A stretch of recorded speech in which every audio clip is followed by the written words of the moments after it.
Hello, hello, hello. How are we doing tonight? What is up, everyone? Rainami Binks here, ready to play some Twisted Carnival, my very first live Otome. Hello and welcome. Hello, Hing Kodiak. Nice to see you tonight. How's it going? How's it going? Oh, I can't wait to get into this. I'm so excited. Let's get started.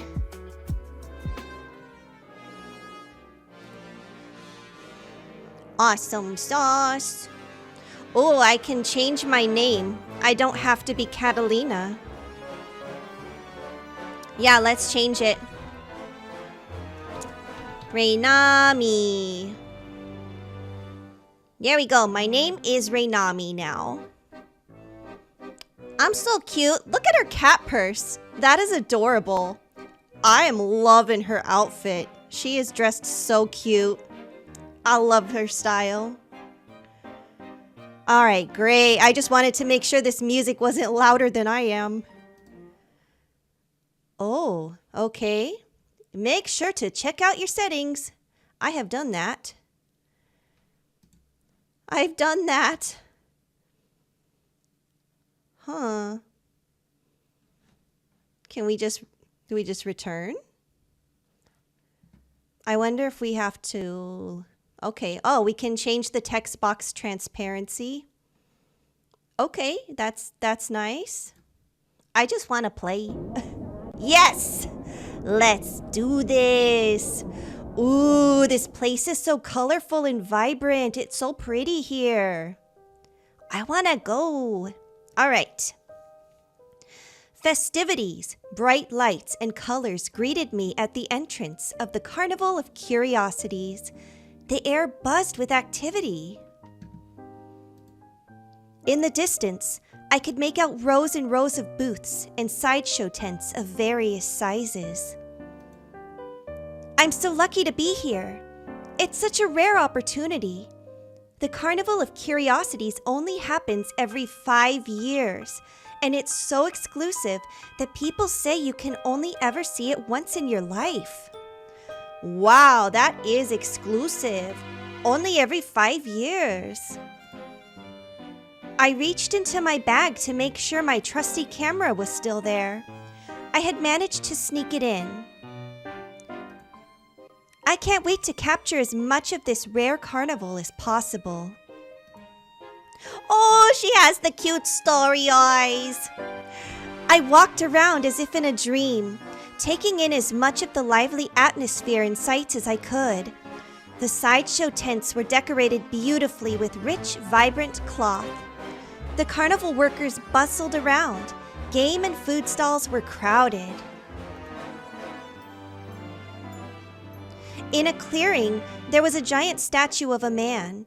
A dazzling purple cloth was tied around its base. It almost seemed as if he was welcoming all carnival goers. It stuck out somehow from its surroundings, probably because it was the only statue, and wrapped around it was the only purple item in sight. The statue does look kind of out of place, doesn't it? It looks a little bit weird for it to be at the carnival. Upon closer inspection, I realized it looked like one of my mom's sculptures of my dad. Oh, your mom's a sculpture? Your mom is not a sculpture. No, voice, don't go out on me now. We just started. Her mom is a sculptor. How could one of my mom's sculptures be here, though? That is strange. Before I could analyze the statue further, a carnival worker interrupted my train of thought and jammed an itinerary in my hands. Ooh, the screen shook. You look a little lost. Never fear. I'm here to guide you through the Carnival of Curiosities. Thanks. I scanned the itinerary. There were multiple listings for various sideshows taking place tonight. There's a lot going on, How about I explain the main sideshow attractions? Because of conflicting performance times, you'll only be able to see 2 of them tonight. So which performer do you want to hear more about? Oh, we can only see 2 shows. Oh, here we go, here we go.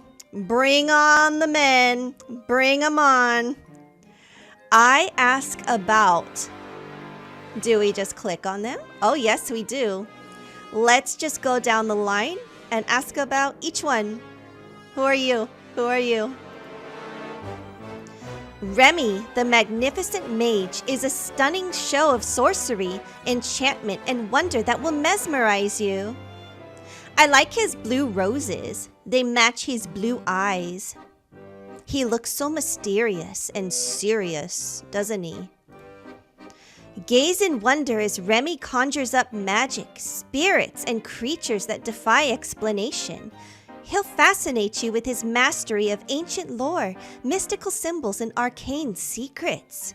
What kind of secrets you hiding from me? Let me into your magical world. Smart, capable, and reserved, he attracts a lot of attention. But he doesn't care at all. What a waste. All right, let's ask about the jester.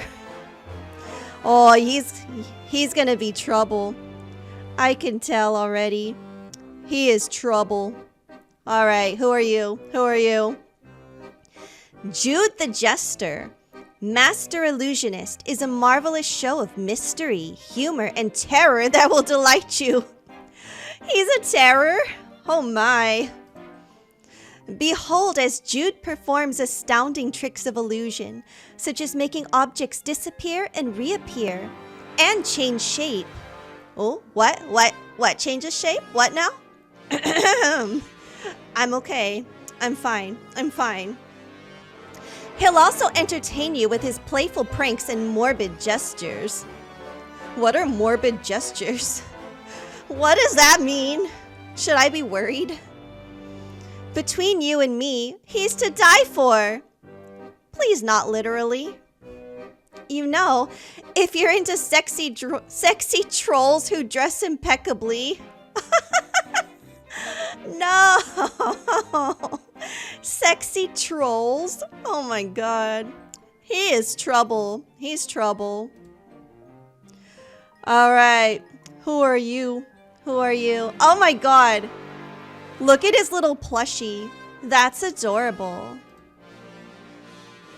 Ah, Leon the Lion Tamer Extraordinaire is a spectacular show of courage, charisma, and command that will astonish you. Witness as Leon roams free with Lionel, the fiercest and most majestic lion in the world. Lionel obeys Leon's every command, from sitting and roaring to jumping through hoops of fire.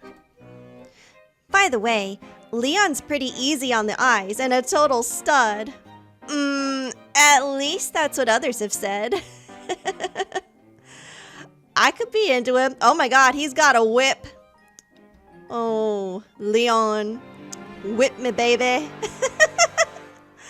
Oh my gosh. You look like a sweetheart. Who are you? Who are you?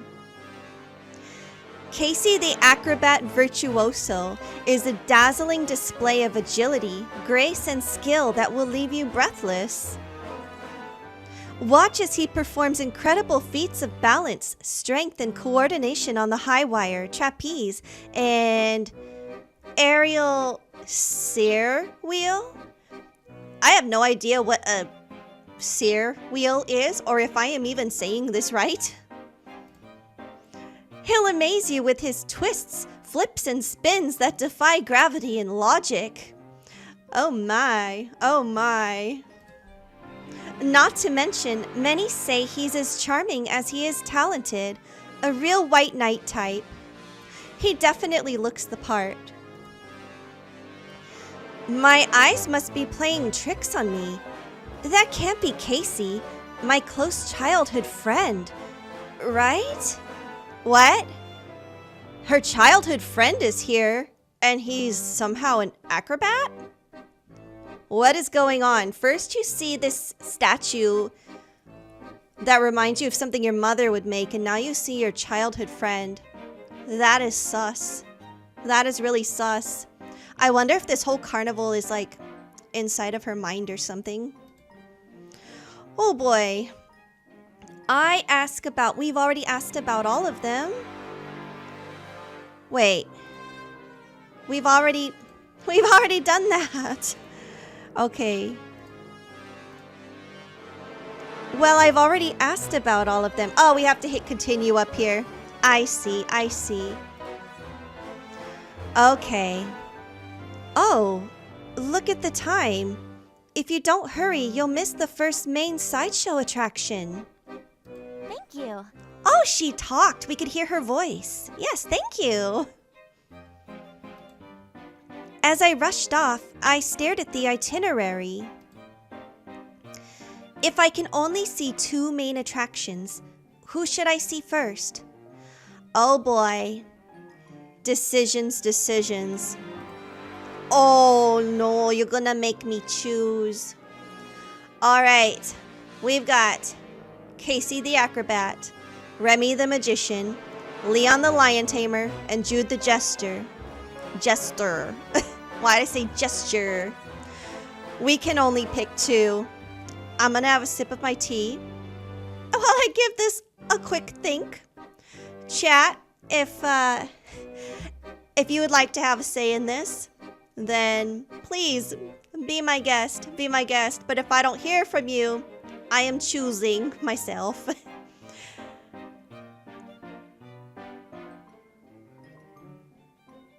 Nice hot tea. Okay. I know that Jude is gonna be trouble, and he's probably gonna get us killed. He's definitely gonna get us killed. But I feel like he's also like a really interesting character that I would like to know more about. I'm attracted to trouble. I think I'm gonna go with Jude the Jester. We gotta pick one more. Okay, so we're going with Jude. Welcome. Oh, show mistress. You guys. I want to go for show mistress. Are you kidding me? Forget these guys. I want show mistress. Okay. I should give her a deeper voice. Let's see if I can do it. Welcome, folks. I am the Carnival of Curiosities' illustrious show mistress. Get ready for a marvelous show of mystery, humor, and terror that will delight you. Introducing Jude the Jester, Master Illusionist. Oh, he is in my face. He kind of has crazy eyes. Why do you have crazy eyes? I mean, what did I expect? You're a jester. Of course you have crazy eyes. Bathed in the spotlight, Jude remained motionless and silent. For a while, all he did was stare at the audience with an intense, half-crazed gaze that commanded their attention. So, he's just standing there staring at people? Why? That's creepy. Oh! He jumped! Jude jumped backwards, perfectly balancing atop a giant ball. There he became motionless again, but this time he was staring at the ceiling. Was he wearing high heels? I can't shake the goosebumps I feel looking at him like this. How is he balancing on a ball in heels? I ask you this. That is amazing, because I can barely even walk in heels. Props to you. He remained perfectly still and quiet for what seemed like ages as stragglers joined the audience and got settled in. Whoa! Okay, he just got the demon eyes. Why do you got the demon eyes? Okay. Okay, we worried now. We worried. As if reacting to some unknown cue, Jude's attention snapped back to the audience, his eerie expression unsettling. The audience became completely hushed. They are terrified of this face. Oh, he's a chibi. Okay, that's pretty cute, actually. That's pretty cute. 3 different colored balls materialized from thin air. Jude juggled them while effortlessly balancing atop the giant ball. Oh my god, he looks like such a little gremlin. I love it, guys. I love it. Oh, he took off the heels to balance on the ball. Well, maybe the heels would pop the ball if he kept them on. Oh, he caught one in his mouth, then spat it out so that it landed perfectly on the front of the stage, closest to the audience. Why are you putting balls in your mouth, dude? He threw the remaining 2 balls, reveling that he wasn't juggling balls at all, but real human organs. What? Where'd you get those from? Where did you get the organs from, dude? Jude wickedly grinned, showing off his bloody mouth. Why is your mouth bloody? What is going on here? He brought out a skull, mounting it on his hand and treating it like a puppet. To be or not to be? That is the question. Oh. What are these noises? Don't worry. Oh, the skull is talking. The skull is talking. Okay. What's a skull voice, you think? Don't worry. Those organs are mine. You can rest assured that each part is very well taken care of and treasured. After all, I used to be Jude's lover. Ever since dying in a tragic accident, Jude takes care of me so very well. Dude, is that your ex then? Why do you have the skull of your ex? Oh my god. He's gonna get us killed. He's gonna get us killed. I'm polished and my organs are kept nice and healthy. Oh boy. Jude laughed and kissed the skull. Contrary to its words, he threw it aside carelessly. Oh, you're not taking good care of your skull. Folks at home, take care of your skulls, please. Don't just be throwing them around all over the place. That's very rude. That's why he's got a big crack in it, because he's not taking care of his shit. The audience was visibly confused, but were at the edge of their seats. They were probably unable to look away due to a mix of morbid curiosity and entertainment. Jude pounced off of the ball easily, then picked up a lute. Ooh, I want to hear some lute music. I like the lute. Oh, Jude is speaking now. I don't know if I can voice act him very well. Should I try to give him some kind of a voice? Let me take a sip of tea here.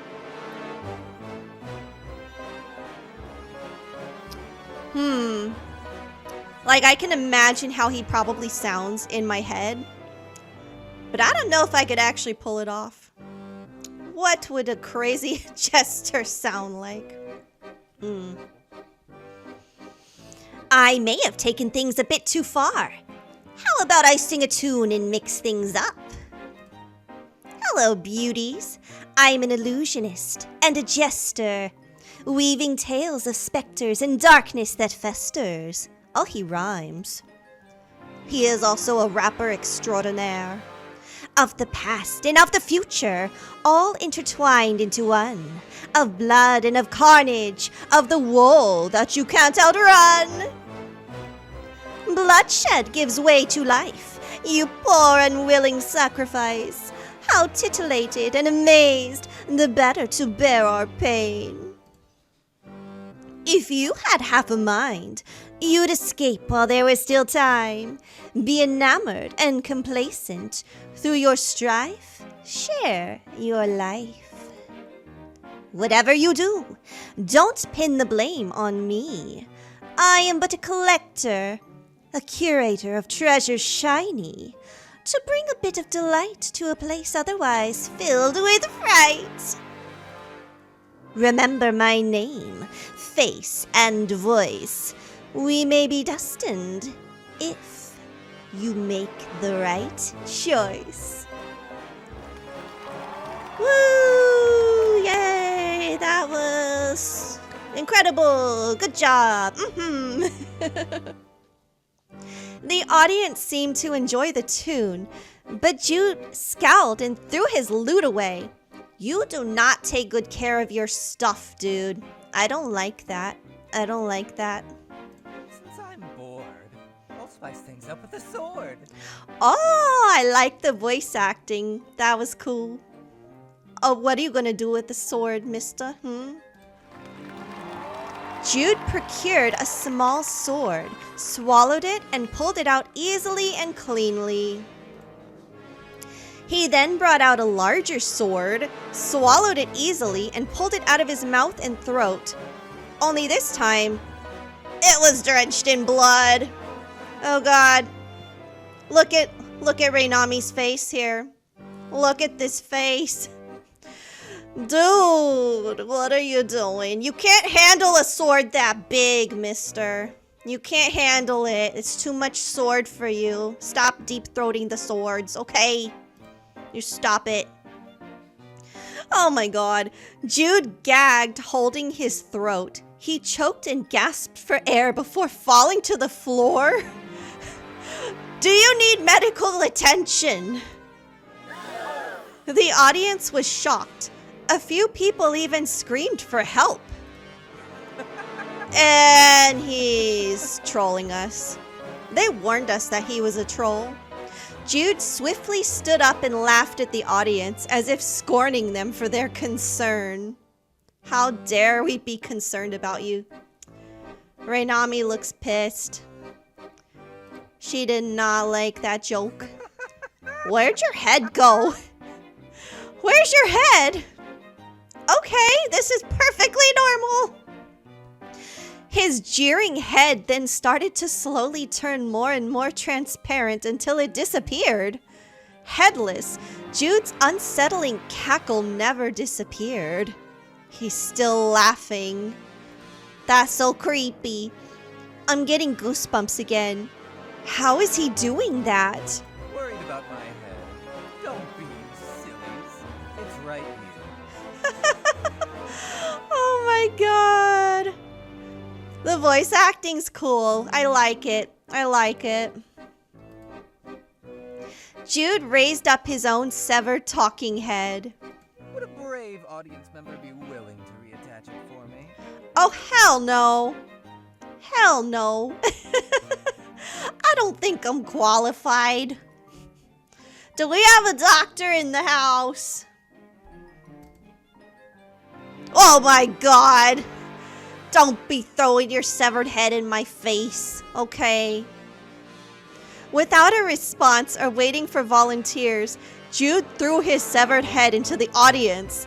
I nearly shrieked when it landed on my lap. Oh, Lord. Oh my god, get this head out of my lap. Let's go play some basketball. I wasn't one to get easily scared at horror movies or the like, but his head looked so real that I was stunned for a while. It might be real. I don't know what this reality is. Who knows? Oh, come on. I don't have all night. It's quite uncomfortable without one's head, you know. He wants me to reattach his head. Alright, folks. Let's do surgery. Jude rolled his eyes as he said that, looking up at me. She's like, I'm gonna be sick. I jolted up with Jude's head cradled between my palms. I stared at the head closely, looking for signs it was fake. I don't think it's fake. No matter how much I stared at it, it looked real. I sprinted toward the stage, thoroughly freaked out. I don't blame you. Oh my god! Oh god! You can see the gore. Oh, this is impossible! I know, what am I supposed to do? Am I supposed to do some surgery here? Do I need some stitches? Get me a first aid kit! But not impossible. Okay, that doesn't explain how to get your head back on your body here. As I approached his headless body, Jude bowed towards me, probably so I could more easily attach his head. Why did I pick the jester? I swear. Bad choices! I quickly thrust the bottom of his head against his neck stump. It felt wild, ignoring the science of how that should even work. I don't think there's science in this place. Ow! You're so rough. Be more gentle. We gotta be more gentle with Jude. He doesn't like it rough. Jude yelped as if in pain, though it was clear he was enjoying himself. Uh-huh. That's what you're into, eh? That's what you're into. Whatever floats your boat. It's all good. Oh my gosh. Okay, hold once again. Jude grinned at me, then bowed towards the audience. Be gone. The show is over. Be gone, peasants, be gone. Gosh, this look. This look.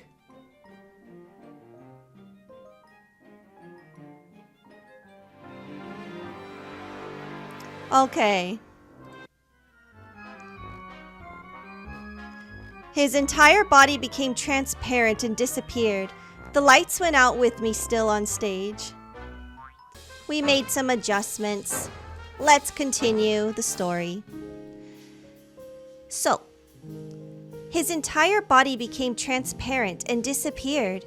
The lights went out with me still on stage. The audience members were able to find their way out. Light from the carnival filtered in through the exits and illuminated their paths. But I was so far in the tent that I was in pitch darkness. I groped around in the dark, hearing Jude very clearly snicker at me. His entertainment at my expense irritated me very quickly. I would be very irritated too. What were we expecting, though? Seriously. Give me some light. If not, shut up. You're not being helpful. My lady, you ask too much from me. I'm merely a jester, an illusionist, not a magician who can conjure light. I scoffed and boldly tried to find my way through the dark, using my hands and staying low to the ground. Jude laughed at my every stumble, only increasing my irritation. I should have thrown your head away when I had the chance. Basketball, I'm telling you. Basketball. How naughty that would have been. I was only entertaining Jude more with my grumbling, so I shut myself up and eventually found my way off the stage. Or did I fall through the stage? What was that? Or at least I thought I had. I felt myself trip over something and braced myself for impact. Tisk tisk, how clumsy. Jude clicked his tongue at me and caught me by the wrist. I don't need to hear that from you when you're the cause of the problem. Bold words for someone in your position. What does he mean by my position? What's that supposed to mean? I felt as if I was hanging over a ledge, nothing keeping me from falling but Jude. He readjusted his grip and pulled me towards him, away from the ledge. I bumped into warmth, signifying just how close Jude was. Since your unfortunate human eyes aren't equipped for this, I'll kindly guide you. Oh, how romantic. I could hear the amusement dancing in his voice. Jude smoothly glided in the darkness, keeping me close. I could barely make out a small sliver of light. How you see in the dark like that? How you do that? I was more than a little frazzled by the time I exited the tent. Definitely. I would be too. Don't ever do that again. I scolded him, definitely still annoyed, but oddly flushed. No, girl, don't fall for him. Don't do it. You're a bit different this time. I can't place my finger on it. More willful, passionate, alive. Either way, it'd be entertaining to observe you for longer tonight. What does that mean? What does he mean by observe me? Please don't follow me around watching me all night, creepily. Let's not do that. Jude didn't respond. He waved at me and disappeared. He's gonna be following me around all night. I just know it. This is too unreal. Surreal. I've got to get going, or I'll miss the next show. I have to admit, though, this was an experience. Why, the music changed. I looked back at Jude's tent. Lights suddenly illuminated from the darkness beyond the unfastened tent flap. I peeked in, curious. Jude was talking to the show mistress a bit further in. I finally found you. You're a slippery one. I'm glad I've pinned you down. What are they doing in there? If it's all the same to you, I'd rather not let you pin me down. The double... Don't throw words at me like this! Entendre? Entendre? It looks French.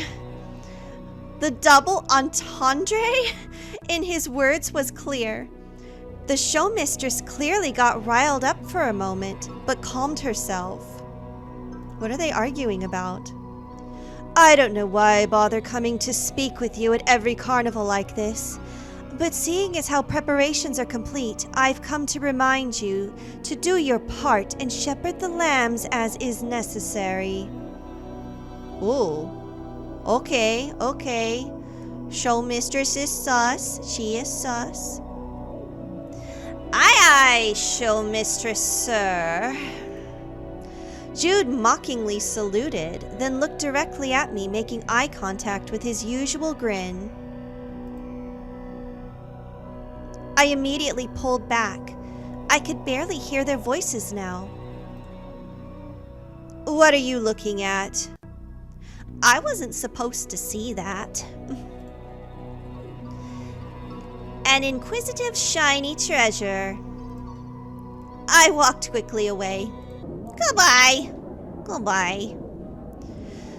The carnival, a sea of lights and people buzzed with activity. I took out my itinerary. Oh, this is the last main attraction I can see.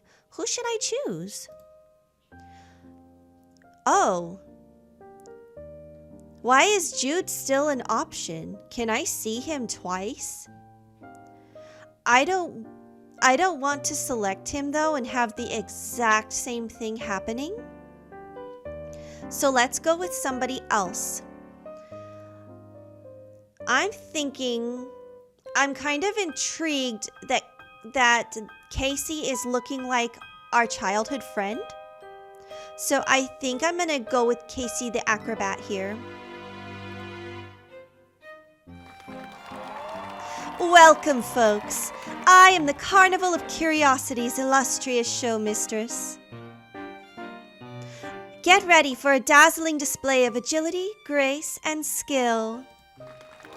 Introducing Casey, the acrobat virtuoso. A gasp. Collective gasp from the audience.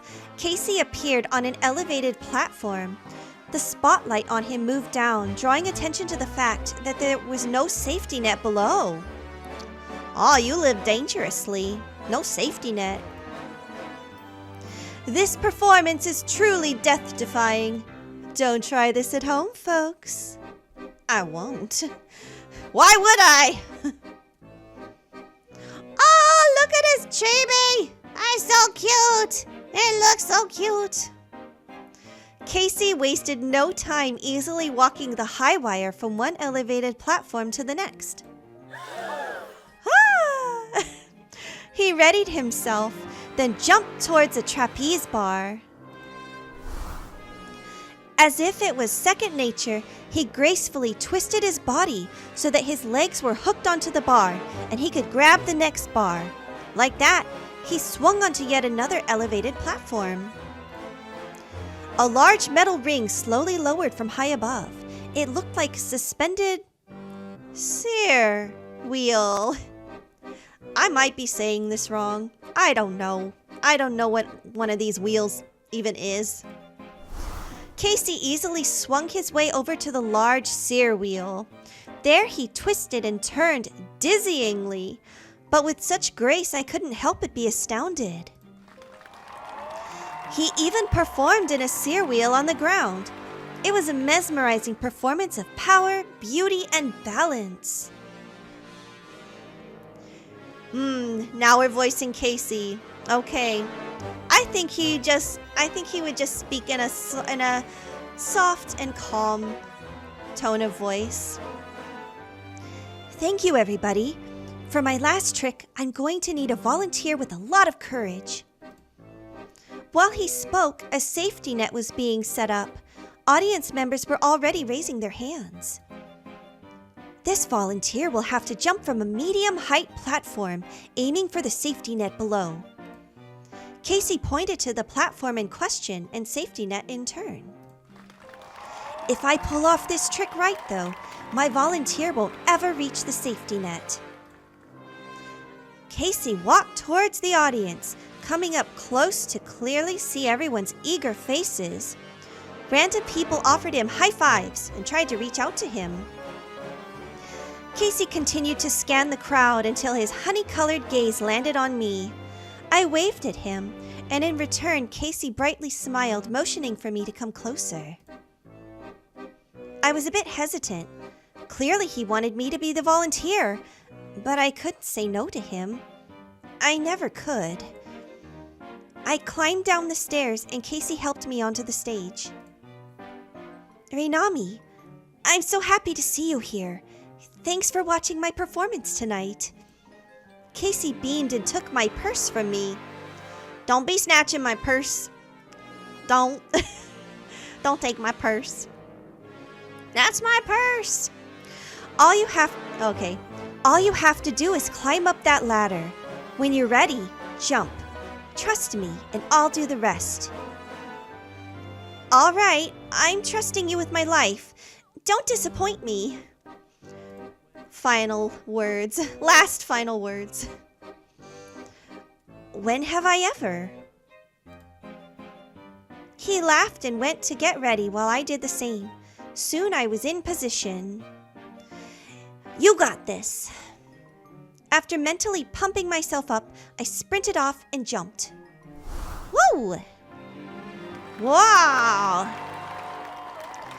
It wasn't long before a set of arms caught me and I felt myself flying through the air.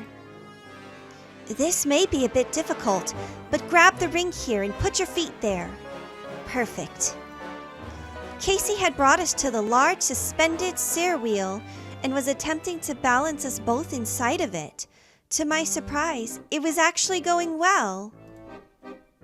He held me close to him, drawing me in by my waist. I held on to him and the sear wheel for dear life and couldn't stop myself from looking down. Don't look down. Don't look down. Casey could sense my nervousness immediately. I've got you. Don't look down. Look at me. Try not to tense your muscles up too much. He said all this very soothingly, staring into my eyes with his familiar sweet smile. I followed his instructions and found that he was right. If I only looked at him, I wasn't so stiff and nervous. Casey slowly twirled us around, adjusting both of our weights masterfully. You're really getting the hang of this. Ha ha ha ha. Pun absolutely intended. Dad joke. Casey makes dad jokes. Of course it is, but the praise should go to you. You're a great teacher. I laughed and carefully kept hold of both the metal wheel and Casey. He shifted his body into mine a bit more, so that he was closer, if that was even possible. Doing so slowed the wheel down so that he could come to a stop. I don't know if it was the excitement of a new experience, the way Casey was looking at me, or if it was how close he was, but I was suddenly becoming nervous again, for a completely different reason than before. I could feel my cheeks getting hot and my heart began pounding harder than before. I tensed up all over again at the thought that Casey could possibly feel my pounding heart. No need to get worked up again. Relax. Okay, yeah, so relaxing. Casey tried to soothe me again, only this time it was having the opposite effect. Easy for you to say. I don't think I can calm down again right now. We're going to get off soon, right? Unfortunately, yes, but you did so well the first time. Why can't you calm down again? I'd rather not talk about that. I felt myself become noticeably redder. Oh boy, we got a crush on our childhood sweetheart. Casey seemed a bit startled at my reaction. His cheeks also slowly started to flush as he readjusted his grip on me. Well, I can see what you mean. We are pretty close. Oh boy, I'm gonna have a sip of tea. I'm gonna drink some tea, hang on.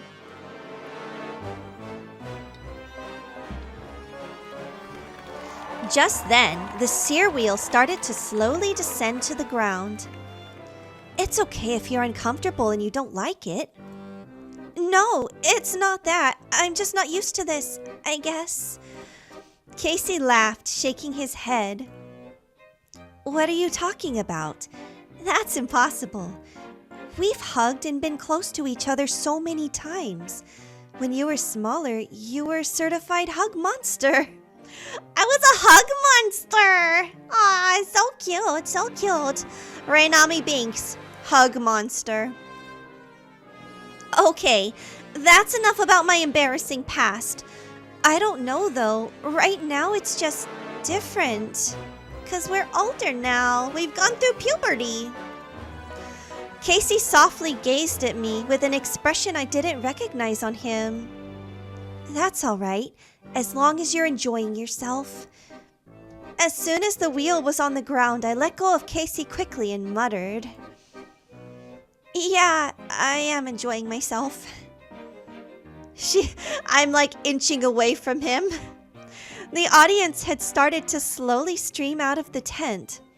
I went to go collect my purse, and when I turned back, I noticed Casey was surrounded by a crowd of people, most of them women. Not surprised, but are we gonna get jelly? I thought about leaving, but before I could, Casey managed to escape the crowd and pulled me to the back of the dressing rooms. Oh boy, he's taking me to the dressing room, folks. Oh boy. So, what did you think? I knew immediately he was referring to his performance. Are you kidding me? You were amazing. I never knew you were such a talented acrobat. When I first saw you on the carnival itinerary, I couldn't believe it was really you. I don't know if that's a compliment or not.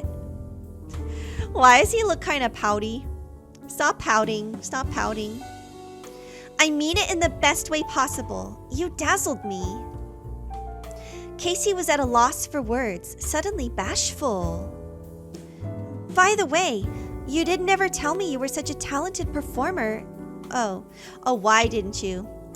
By the way, why didn't you ever tell me you were such a talented performer at the Carnival of Curiosities? How did you become such a good acrobat without me noticing? That is pretty strange, isn't it? Were you taking acrobat lessons in secret? Secret acrobat lessons? It's just something I picked up over the years, but I never tried to hide anything from you. You don't just casually pick up stuff like this over the years. How do you casually pick up acrobatics over the years? I guess I'll have to forgive you for not telling me about your secret double life as an amazing acrobat. After all, I don't think I ever told you about how much I've always wanted to visit this carnival and capture it on camera. I'm honored you're so forgiving, and I see you're the same as usual, always taking your camera with you everywhere you go and snapping a million pictures. No need to be so sarcastic. You should be flattered. I got so many good pics of your performance. Oh, why does shake? Why are we shaking? Casey struck a gallant pose. He lifted his head up high, threw back his shoulders, and put his hands on his hips. Where is this gallant pose? I want to see it. I want to see it. I hope you got on my good side. I'm a hard subject to capture. You know me, I always do. The air around Casey suddenly shifted. He paused for a moment, his expression becoming both soft and bittersweet. Some things about you never change. I'm glad you're still taking so many pictures. It reminds me of when we were kids. Casey had turned so wistful and serious. I wasn't sure what to say. I'm not going to make the same mistake again. I have a ton of pictures of my mom and everyone I care about. I wouldn't have it any other way. I just wish I had taken more pictures of my dad. But it's okay. I have enough. Casey nodded. He seemed a bit melancholic, but was listening closely. I smiled, trying to lift the mood back up. I can't wait to show my mom all the pictures I take tonight. She'd never expect me to be here. I know she'd appreciate the sights as much as I am. Carnivals always make her happy since they remind her of Dad. Despite my attempts, Casey actually seemed as if he'd become a bit upset, though he tried his best to hide it with a smile. Why you pouting? Why you getting all pouty? That's right. Your dad was obsessed with carnivals. Leave it to you to follow in his footsteps. Anyway, I was wondering if you'd want to hang out and enjoy the carnival together. Do you even have to ask? Of course! Casey's real smile came out now. I have some stuff to wrap up here, but it shouldn't take too long. We can meet up in about 10 minutes. How about we meet up at the statue near the entrance of the carnival? You can't miss it. See you there, Reinami. I took that as my cue to leave. Goodbye. Am I gonna overhear him arguing with the showmaster again? Let's see. Casey and I headed back towards the main performance area. I waved back at him as he headed toward one of the platforms. Oh boy. And the music gets ominous whenever she appears. Oh dear, oh dear. That's when the show mistress appeared and called out to him.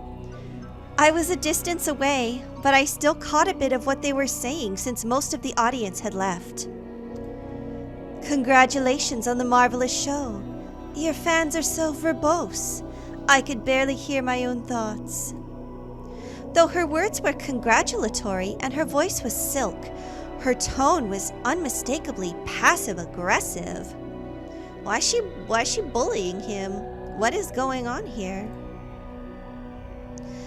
If only they knew who you really are, what you've inflicted upon the innocent. Oh boy, oh boy. Casey hung his head, taking the verbal abuse for some reason. Oh, she has a lot of power in this place for sure. I want to stay and make things right. Please, let me stay. The showmistress scoffed. Ha! You're so pathetic, but loyal. Stay as long as you please. Be ready this time and make yourself useful. It's starting soon. What's starting? What is starting? Casey plastered on a fake smile since carnival goers were still around. Do they know that I am standing there listening to this whole conversation? Do they know this? He rushed backstage again, avoiding everyone. The audience, realizing the show was truly over, started pouring out of the tent. I was forced to go with the flow of the crowd, even though I wanted to check up on Casey. Maybe I can just ask him what happened and if he's okay when we meet up. Okay. I idly looked for Casey while waiting near our agreed-upon meeting place. That's right, we are supposed to meet by the statue. Oh, what is this face you're making? Why are you licking your lips like that and looking at me like that? Oh my, what have we here? A waiting doll, so prettied up and dear. Jude's playful voice came directly from behind me. I swiveled around quickly. You! What are you doing here? Didn't I say I was going to observe you tonight? What is that between your ears? Fluff? Don't be insulting me, come on now. Don't be a jerk. No, but I'm way past the point of wanting to understand what you have going on up there. I frowned while Jude widely grinned. Mysteries of fright and delight. Don't be shy. You know you want to take a peek.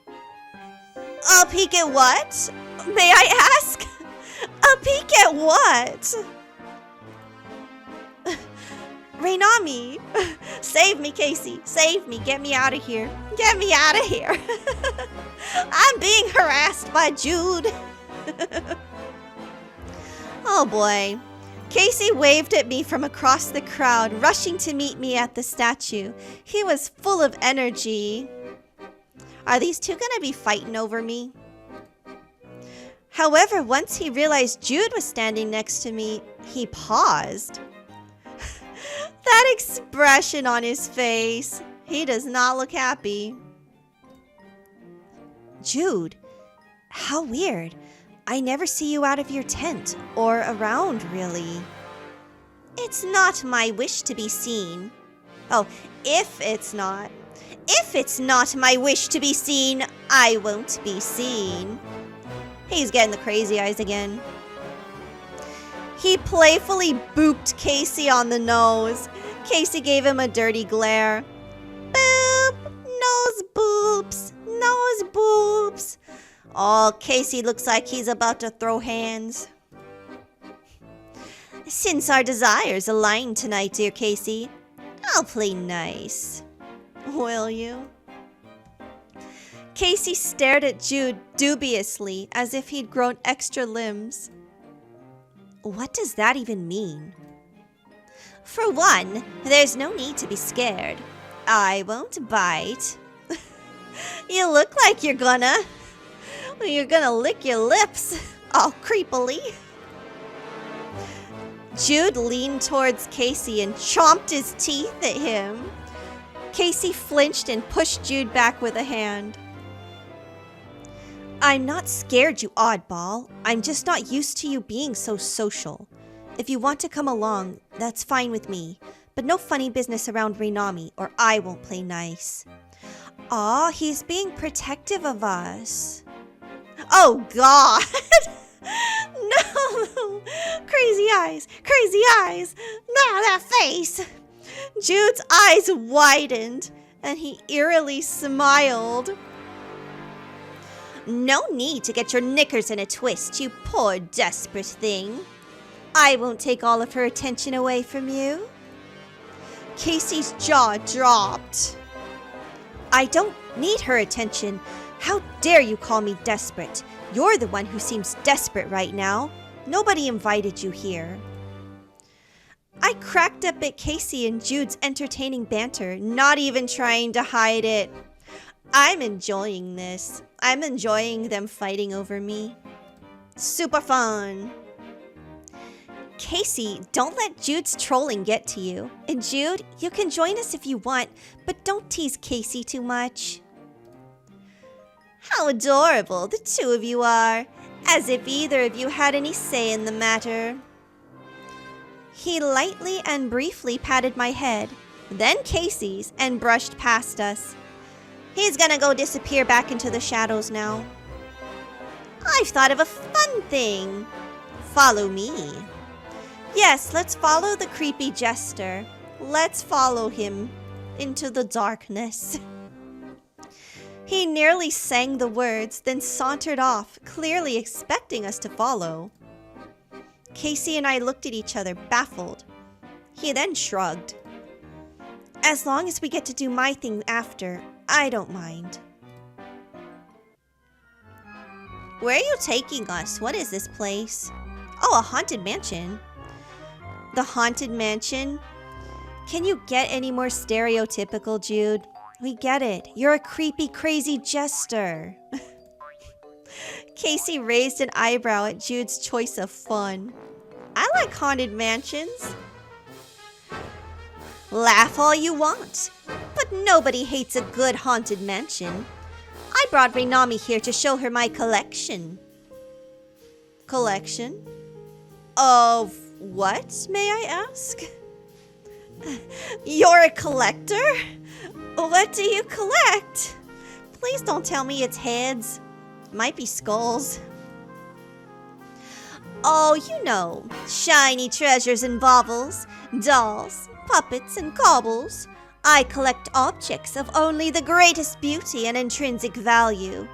Equal parts fashionable and tragic are essential, I'd argue. I have the same question, Casey. What's a cobble? What is a cobble? Oh, you made it up so it rhymes. I think he did. I don't think that's a real word.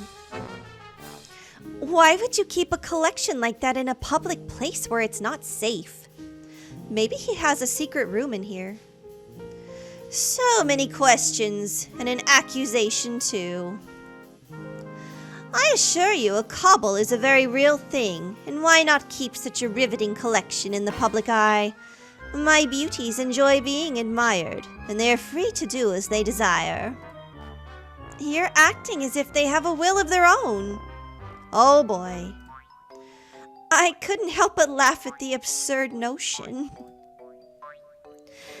Because they do, and they each have tragic backstories to boot. Some leave, some stay, some hide away. It's not up to me to decide, only to appraise their value and collect. What? What now? Jude walked off, signifying the end of his mood to answer questions. Casey and I explored the haunted mansion with Jude at the forefront. He led us down a cobwebbed hallway with paintings and sculptures depicting gruesome murders and rituals. Oh boy, how romantic. Romantic little stroll. He then trotted into a Victorian-styled bedroom. The canopy bed had flowing curtains, while the mattress had a large hole in the middle that was saturated with blood? What? The creaky rocking chair near the window moved by itself slowly. A music box played a melancholic lullaby on the nightstand. Why have you brought me here? Why have you brought us here? Oh, that face. Rainami, here it is, my dazzling collection. This just looks like a moldy old bedroom with blood on the bed. That's just gross. Displayed was an array of shiny treasures and trinkets, along with antique dolls and puppets that were fashionably dressed.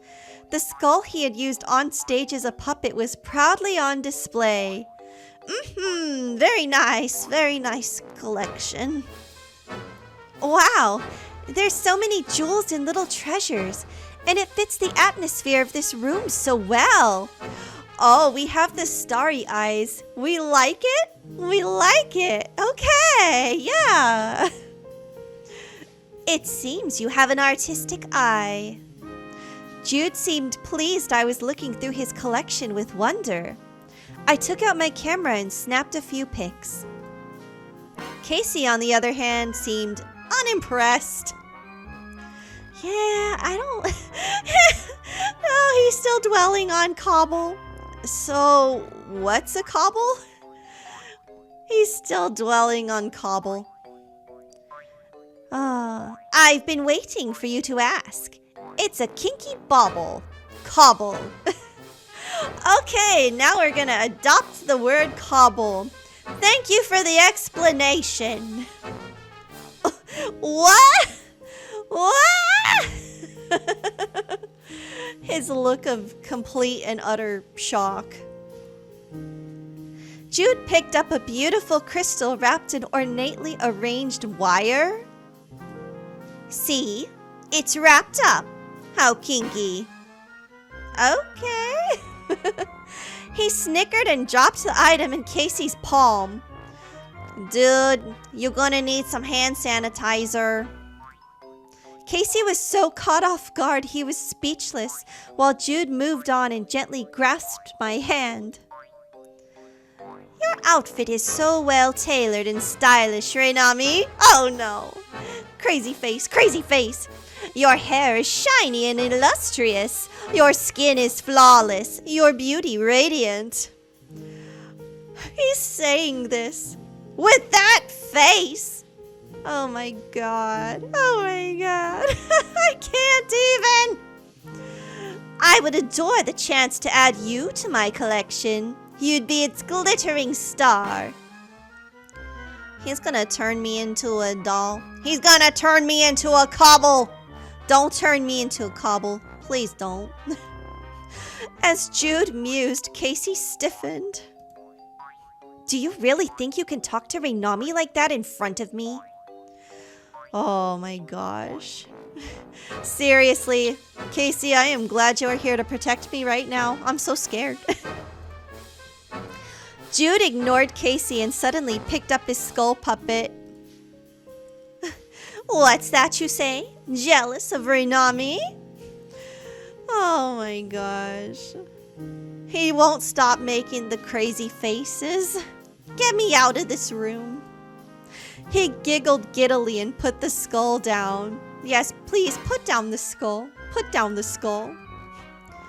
Ah, I can see why. Such an attractive, shapely skull. He likes my skull. Please, please don't make me your next skull in your show. He ran a finger from the top of my head down to the nape of my neck. Oh, you definitely gonna get us killed. I shivered at his light touch. That's crossing the line. Get over here. Oh, Casey's gonna throw down. He's gonna throw down. We getting into it. Boy fight. Yes, yes. Block me from the jester. Get in between us. Casey irritably snatched Jude's hand away from me and pushed him back.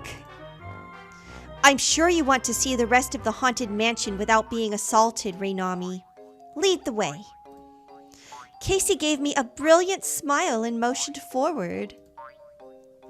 I had to admit, I was slightly impressed at how Casey could send me such a sweet smile after looking so pissed off at Jude. Yeah, I don't know. Like, when people can change their moods very quickly, that's not a good sign. Don't mind if I do. Lead on. Let's go. Let's go. Oh, we in a library now? I walked out of the bedroom and ended up heading to a nearby library filled with dusty books, scrolls, and maps. Starry eyes again! I'm impressed by this library. Some of the books were open and revealed strange symbols and diagrams. A demon was crouched in the corner while specters flew around the room wailing. What? What? I want to see this demon. I want to see this demon and specters.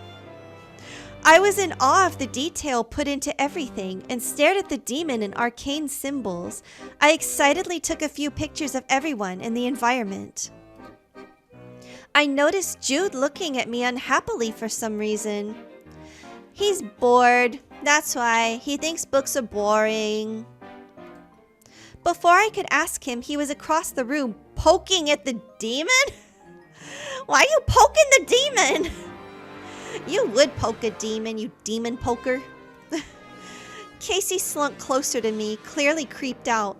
Casey had always been unable to handle gruesome horror for as long as I remembered. Wow, all this is pretty realistic, huh? Oh, we gotta be brave, Casey. Put on your brave face. Remember that it's not real, Casey, and just enjoy the skill of the artist who crafted all this. Casey's sunny smile faintly returned. You're right, I'm being silly. He then began murmuring, but I only caught about half of it. Why are you muttering? What are you muttering to yourself? Besides, I've seen worse in real life. You'd think something fake wouldn't faze me. What? What did you see? What did you see? What kind of worse things have you seen? Casey jumped a bit at my question. No, nothing. I'm just being silly. Like I said, a silly sausage. You're a silly sausage? Okay. You're my silly little sausage. Oh boy. Why are you... Oh, you just gave me a weird visual. We haven't called each other that since we were kids. That just makes it worse. I know. Oh, really, Jude? Really? Oh, no. Let's check out the basement now. Let's not. Please don't lock me in the basement. He's jumping. Please don't lock me in the basement. Jude led the way, skipping down the basement steps in true yandere fashion. The walls were covered in chains, hooks, and torture devices. Hanging from the ceiling were lifelike bodies on hooks. Various limbs were missing, as if they were being used for meat. So... Okay.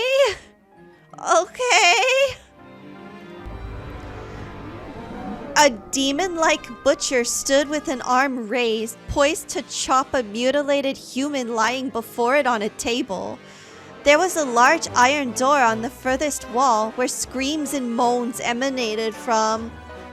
What kinds of screams and moans? What is this place? What is this place? Casey huddled closer to me while I observed the room with shining eyes and took more pictures. Oh, Jude's getting jelly. I felt Jude staring at me again as if he were unsatisfied. I gave him a weird look and ignored him, approaching the demon butcher that was the centerpiece of this basement from hell. That is exactly where we're at. We're in the basement from hell.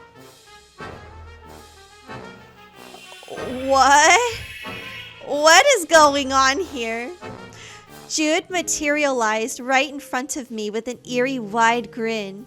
His eyes were bleeding rivulets of blood, and his mouth was agape and bloody. It even seemed as if his very flesh was decaying.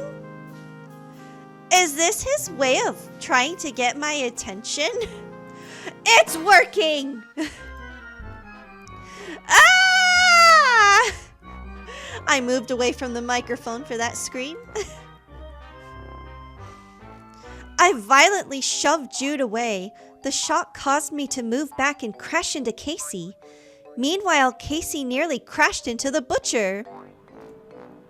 Before I could fall, Jude appeared behind me, back to his normal self, and innocently caught me. He readily took me into his arms. "Sweep me away, you creepy jester man." "Jude, you're hugging me. And how the hell did you even do that?" "Oh, how the hell? How the hell, man?" Jude cackled at my confusion and the merriment of his prank, but let me go. "Quit pranking me. Quit pranking me." Oh, Casey's getting mad. "Jude, stop being a jerk." Casey threw thunder. Casey grew thunderous and glared at Jude before turning to me with worry. "Reinami, are you okay? Do you want to stay near me?" Oh boy, we've got decisions to make. And this is where I drink my tea and have a quick little think.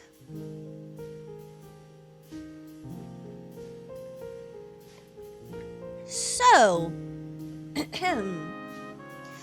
we can accept Casey's hand, or we can laugh it off and take Jude's hand. Oh boy, you guys. I feel like Casey's really protective of us, but I also feel like his moods kind of shift very quickly. And that kind of worries me a bit.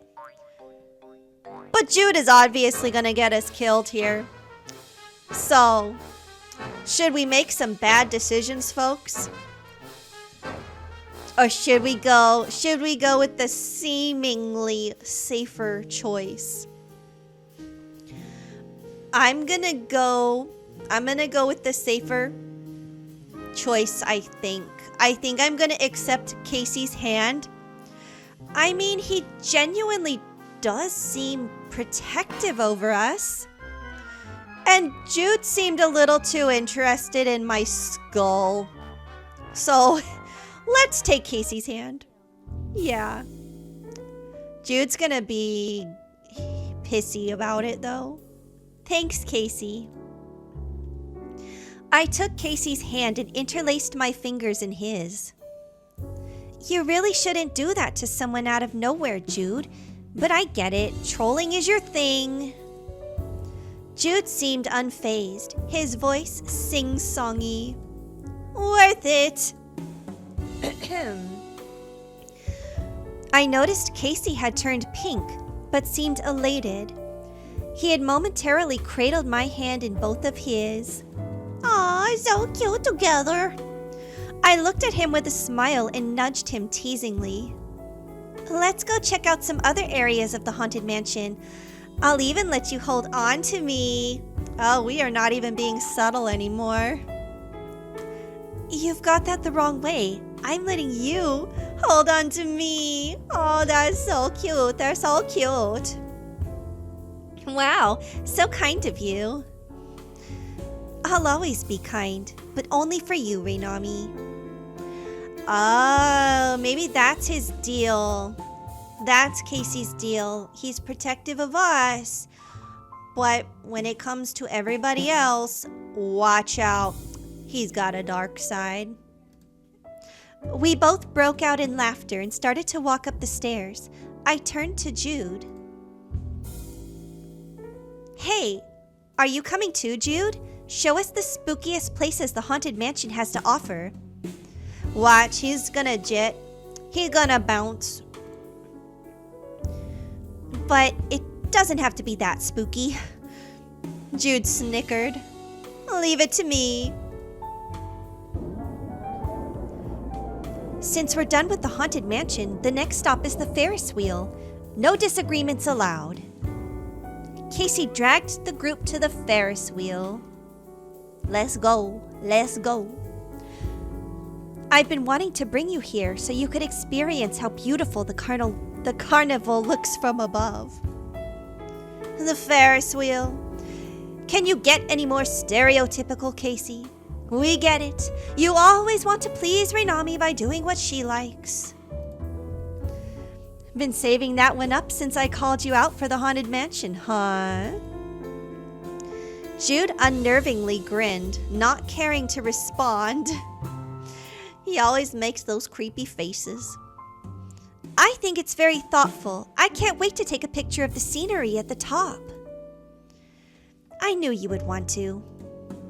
As our group ascended, I took out my camera and snapped pictures of both the scenery and Jude and Casey riding in the cabin with me. I've been taking some great pictures from ground level, but I can't wait to get a bird's eye view. As we reached the very top, I decided to... Oh, we have another decision to make. I can take a selfie with Casey, or I can take a selfie with Jude. Well then.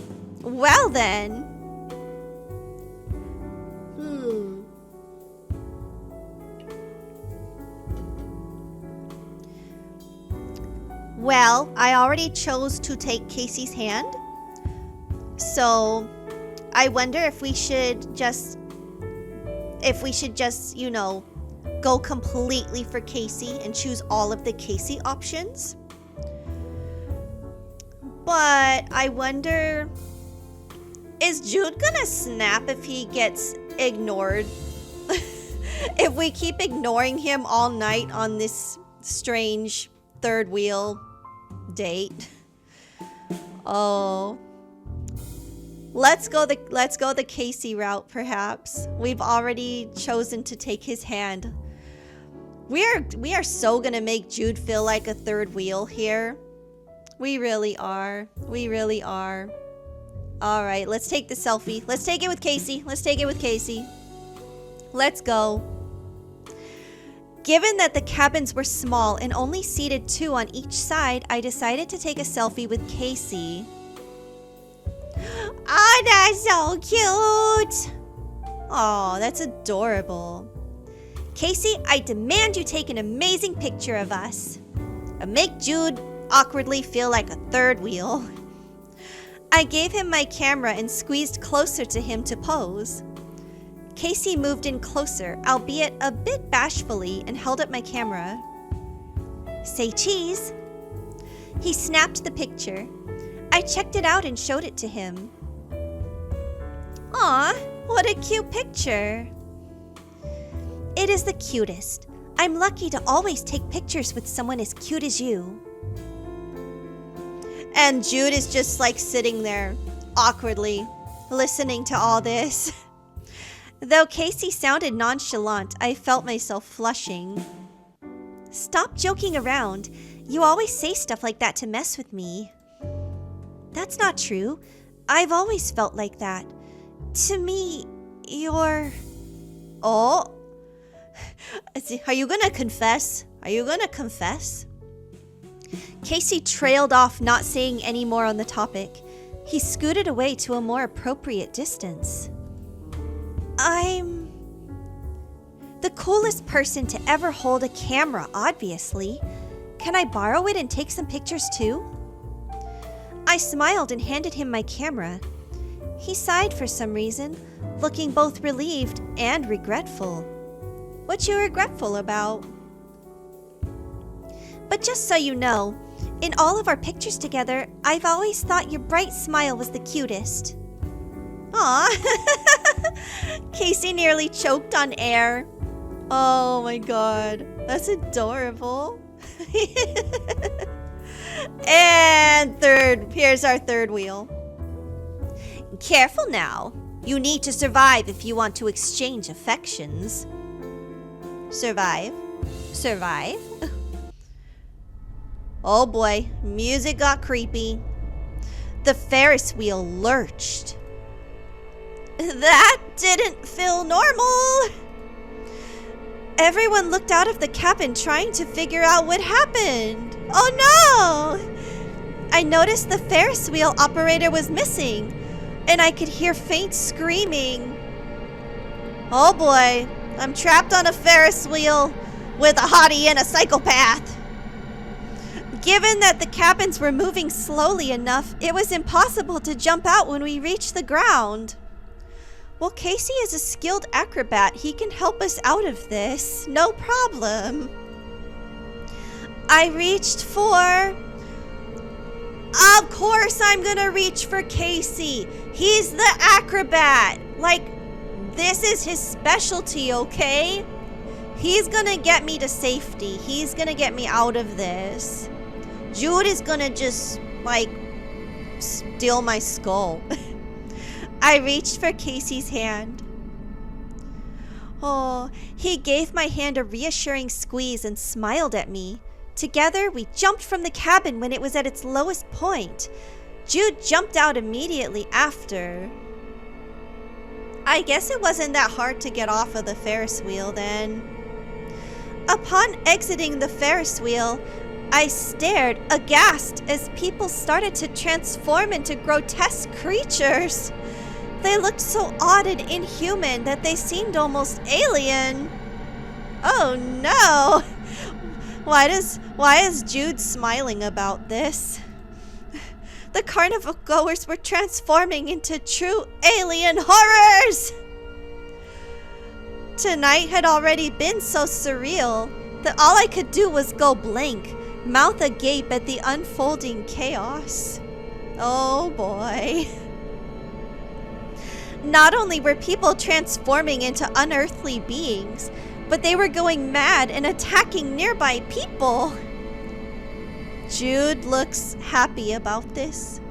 This is his jam. He's excited. What was that noise? Is something running towards us?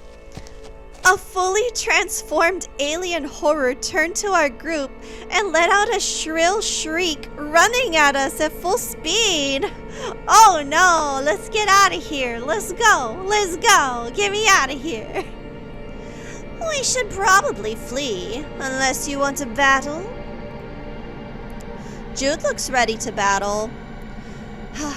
Let's get out of here. Casey tugged on me while Jude surveyed the chaos with mad glee. I watched in horror as a monstrosity launched itself at Jude, but the giddy jester simply sidestepped it, plunged a hand in its chest and pulled out something squirming and alive. Is it an alien? Is it a face hugger? What do we got here? We don't have time for this, Rainami. Okay, let's go then. Let's go. Let Jude deal with these things. He seems to be enjoying himself anyway. Casey and I ran together in the nearest, clearest direction. Jude eventually caught up, merrily licking his bloody fingers. Good. Delicious. I looked away from him, both bewildered and disturbed. As far as I could see, carnival goers were running for their lives. I almost didn't believe what I was a witness to. If you want to avoid these hulking horrors, I'd recommend finding a less populated area. No shit, Jude. No shit. Jude's voice was chiming and altogether too pleasant. Casey thought for a second, then picked up his pace. Stay close, guys. I have an idea. Oh. Where are we? Do we just go in a tent? Casey swerved to the left, darting into the small space between the tents, followed by Jude, who was practically prancing. I ran faster to keep up. And it's shaking. They both suddenly halted before a large clearing. Did we lose them? We have to cross this clearing and make it to the tents on the other side. That doesn't sound too difficult. I'll lend a hand. I'm sure you will. Casey stared hard at Jude for a moment, almost as if deciding if he could trust him or not, but in the end nodded. I mean, I think we have to trust him a little bit. He's here. Watch our backs. Okay, let's go. Okay, there we go. Casey, Jude, and I dashed out from between the tents and were about halfway across the clearing teeming with people and transforming alien horrors when I realized I could go no further. Why? Why can't I go any further? Why am I stuck? I stopped, gasping for breath. What? It got quiet. There wasn't much else I could do. I retreated and nestled myself in a small nook between two closely set up tents. What happened? How did this happen? I bent over, propping myself up on my knees as I caught my breath. A large crowd of people and alien horrors alike began to stampede across the clearing, separating me from the others. Realizing that I'd now fallen behind, I pressed myself closely against a tent, trying to remain hidden. Oh my gosh, how did this even happen? Casey, you are supposed to protect me. What? What have you done? An intense, sudden wave of fatigue and malaise rolled over me. It was so powerful, it nearly knocked me to my knees. I could barely formulate a single thought as I panted and heavily sank down. I used the tent behind me to guide myself down gently and quietly. Screeching rubber, blinding headlights, the sensation of cold metal causing burning pain, and the smell of gasoline invaded my senses. Why now? Why now? Why me? I knew those unforgettable sensations well. Through some miracle, I had survived that car accident. I had survived partially getting run over even. Car accident? What is going on here? I'm not sure what the extent of the damage was. My memories of the incident and healing process are hazy, but I am sure I've been feeling a lot better nowadays. What is this? Oh my gosh, I still wonder if all of this is like in her head somehow. What am I hearing? However, sometimes out of the blue, I succumb to feeling incredibly weak. It had to be an after effect of the accident, and unfortunately, the fatigue and weakness were impossible to push through. I'd have to wait it out. I took deep, quiet breaths, trying to block out the horrific screaming and death occurring around me.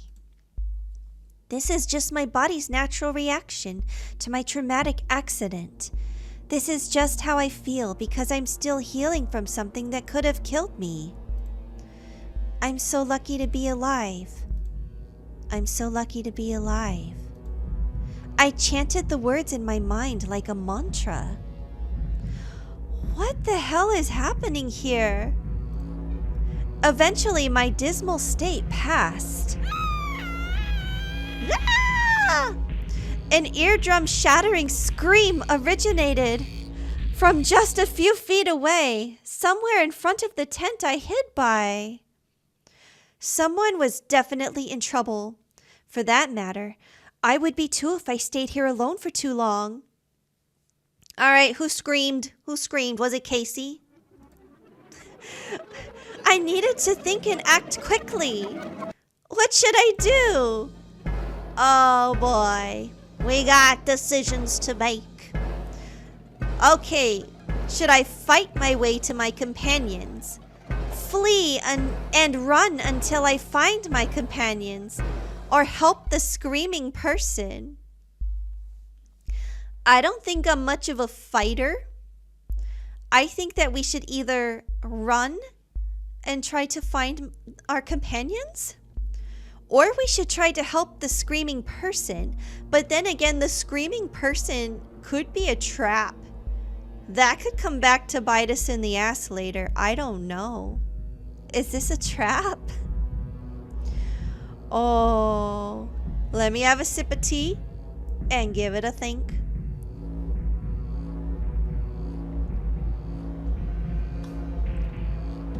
Okay. I am really curious about who was screaming.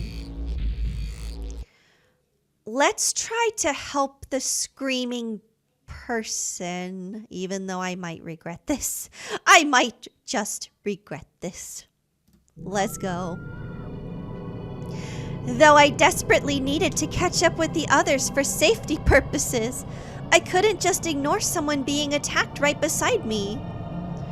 On the ground nearby, I spotted a long, thin metal tent spike that had gone unused. Okay, we're improvising. Let's beat the shit out of someone. Awesome. Without making a sound, I picked it up and sprung from my hiding place. Let's go. We're throwing down.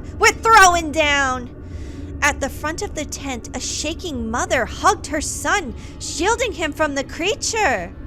Yes, we gotta save them. Come on. Just as the alien horror was about to pierce her back with its claws, I flanked the creature. Come on. Let's do this. Let's use our inner rage. Using the metal tent stake like a spear, I jutted the sharp metal into the alien horror's abdomen. We can fight if we need to.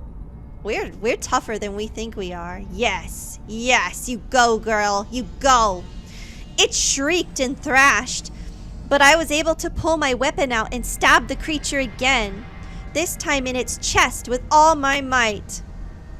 We're a badass here, folks. We are hella badass. Something crunched inside of it. It was a sickly sound that made me wince.